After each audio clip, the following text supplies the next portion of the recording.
Welcome to Buckeyes Tomorrow Morning for Saturday, October 26th. I'm your host, Tom Orr. The Nebraska game is today, the game against Michigan in 35 days. Going to be talking about that Nebraska day today. Going to be doing it with some interviews with a couple faces you will probably recognize on the Nebraska side of things. Second will be Nebraska head coach Matt Rhule, who you get a chance to hear from earlier in the week. He had another interview session, had some more interesting stuff to say, so you're going to get to hear from him. But you're also going to get to hear first from Nebraska freshman phenom quarterback Dylan Raiola, of course, a former Ohio State commit, a name Ohio State fans were very excited about for quite a while, then very angry about for a little while, and seems like it's all worked out just fine. The Buckeyes ended up with Aaron Nolan and Julian Sain in the class, so they came through with flying colors as well, and Nebraska obviously very happy to have Dylan Raiola playing quarterback for them. But the ties to Ohio State, well, they're hard to deny. He was committed, obviously, to Ohio State, attended 3 games in the Horseshoe during his recruiting process. So does he know a lot of the guys on the Ohio State roster? Yeah, I know a lot of them, just through the recruiting and everything. But it's a cool place. Never played there. Always grew up wanting to play there, so opportunities here. Raiola is coming into this game off of the worst performance of his college career, a 56-7 loss to Indiana. Not a great day for him. What stood out to Dylan Raiola after watching that film? Yeah, it's just little things here and there that kind of get you in the big games. So I think just cleaning up the little things, and we have another opportunity this week to improve and go 1-0. Pretty much every college football player that you can name was not only the best player on his high school football team, but probably the best player in his county that was a high school football player when he was playing high school football. You don't lose games 56-7 very often when you are that level of a talent in high school. I'm guessing Dylan Raiola has not really been part of a game like that at any point in his career. So how difficult is that to bounce back from a game like that? Yeah, I don't think it's difficult. It's not like it's our last game of the season. We got punched in the mouth, and it's as simple as that. Address the issues, fix them, and then move on. But it stung for the weekend, and it felt good to get back out there yesterday and kind of clean the things up you messed up and move on to our next opponent. One thing that's interesting about hearing the other team's press conferences is sometimes you hear the same basic questions there that you get at the Ohio State press conference. One of the stories that was talked about this week and talked about in previous weeks at Ohio State is the lack of downfield passing, what they need to do to get downfield in the passing game more. Very interesting to hear the exact same question asked of Dylan Raiola. So, all right, Dylan Raiola, what has to happen for Nebraska to get downfield in the passing game more? Yeah, it starts with me and then kind of directing things, and it's a good challenge, and look forward to accepting it. And our guys can run, and I just have to do better at getting the ball down the field to them and allowing them to go make plays and showcase their ability. So, I'll take that one. No, that'll be on me. One other thing that can be common between different programs is sometimes when you listen to interviews, a bunch of interviews during the same week, you hear a theme develop. You can kind of tell what the coaching staff is talking about. One of the things that they talked about with Nebraska players pretty clearly this week is this is an opportunity. This is an opportunity to come to Columbus and play a team ranked as highly as Ohio State, and you have an opportunity to stand out and make the most of that. So, all right, is Dylan Raiola excited for that opportunity to play a big-name defense this weekend? Yeah, I think it's a great opportunity. Kind of show that we can hang and we can play, and I don't think there's any other way to put it. We're just going to play football, and regardless of the opponent we play or where we play, it's our brand, and we're going to stand by that.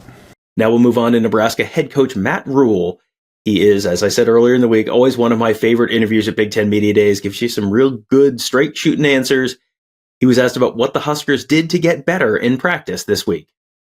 Unfortunately, there's not time in game weeks.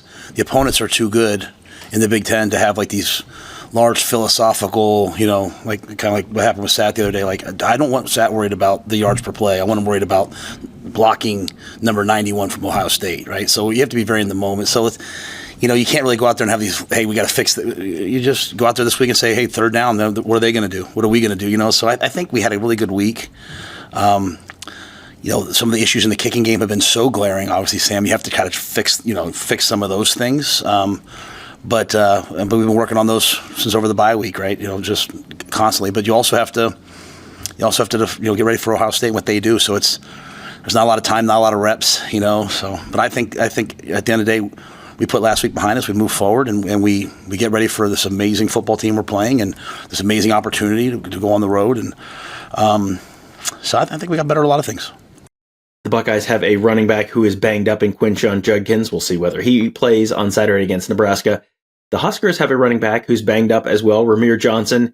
He's been part of their sort of running back by committee this year. Well, he's not going to be there on Saturday. He is out with an injury.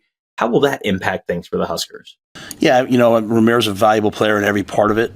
Some of the big guys, Gabe and Dante have to now step up in some of the third down situations, which is good because Ohio State has an excellent pass rush, but also has excellent blitzers. So having bigger men in there, in some ways, is a good thing in this week. And then it's an opportunity for Quentin. Quentin got on the field and had a big kickoff return, so it's an opportunity for Quentin to grow his role. When you're playing a team like Ohio State that has one of the more talented rosters in the nation and comes in ranked in the top 5 in the country, are there certain things that a team like that forces you to have to do to win?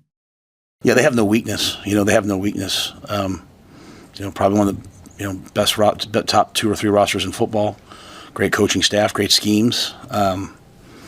So it's just one of those deals where you have to go play well. Let's start with the simple things we talked about all year. Like last week was the first week we didn't win the turnover battle, right? So it ends up the way it ends up. So you come back this week and you don't reinvent yourself. You say, hey, we got to win the turnover battle. Coming out of the bye week on offense, we talked a lot about getting better on third down. We were 7 of 16 on third down last week.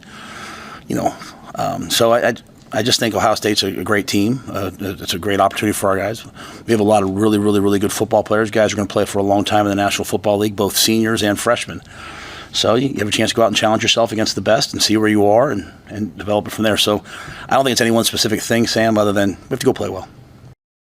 Matt Rhule is kind of an analytics guy at heart in some ways.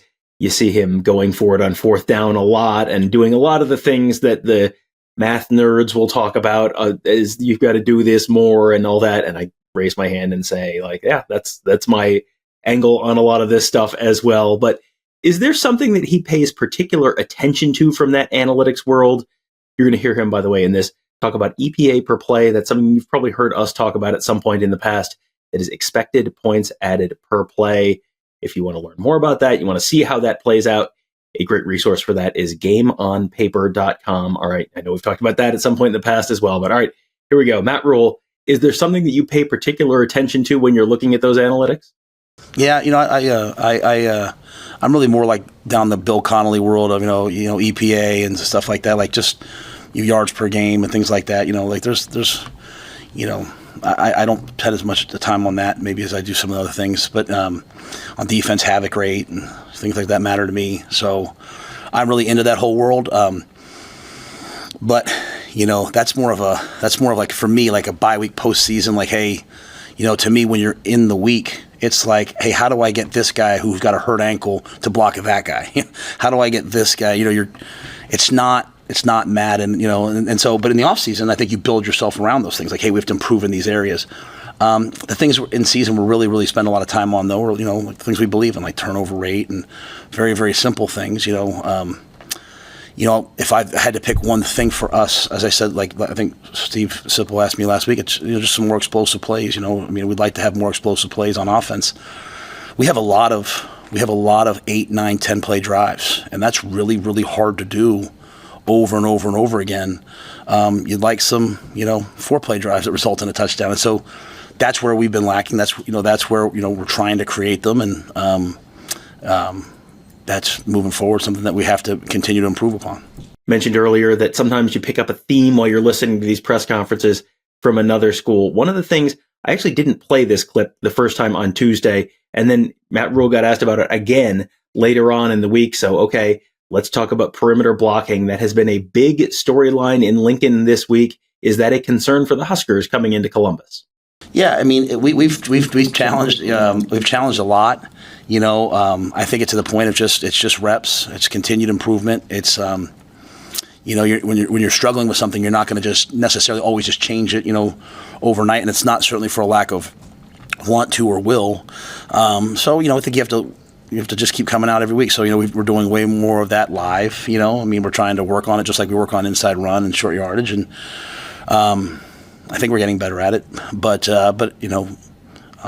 I don't know if we can change completely everything about it, but we're not changing what we're doing, just getting the guys to be better and better at it, more comfortable at it. And this is a week where you're going to have to do it, right? With the way that they play, and their offense is such a good perimeter team. They kick the ball out on the perimeter and block and get yards. So defensively, we weren't very good last week in that area. So I think coming out of last week, we understand how well we have to play in space, both offensively and defensively.